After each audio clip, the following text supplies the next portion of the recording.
ನಮಸ್ಕಾರ. ಪಬ್ಲಿಕ್ ನುಡಿ ಕನ್ನಡ ನ್ಯೂಸ್ಗೆ ಸ್ವಾಗತ. ಮುಖ್ಯಾಂಶಗಳು.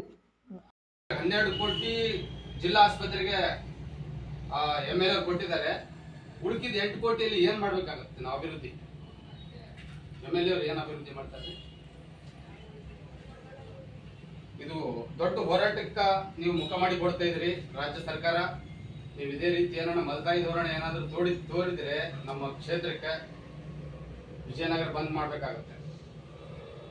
ನಾಳೆ ಚಳಿಗಾಲ ಅಧಿವೇಶನದಲ್ಲಿ ಏನು ನೀವು ಬೆಳಗಾವಿ ಬರ್ತಿರಲ್ಲ, ಮುತ್ತಿಗೆ ಹಾಕ್ಬೇಕಾಗುತ್ತೆ ನೀವು ವಿಧಾನಸೌಧಕ್ಕೆ. ಇದು ಎಚ್ಚರಿಕೆ. ಹೆಚ್ಚಿನ ಅನುದಾನ ಏನಾದರೂ ನೀವು ಕೊಡ್ಲಿಲ್ಲ ಅಂತಂದ್ರೆ ಈ ತಾಲೂಕಿಗೆ ಮುಂದಿನ ಬರೋ ದಿನಮಾನಗಳಲ್ಲಿ ದೊಡ್ಡ ಮಟ್ಟಕ್ಕೆ ಹೋರಾಟ ಮಾಡಬೇಕಾಗುತ್ತೆ.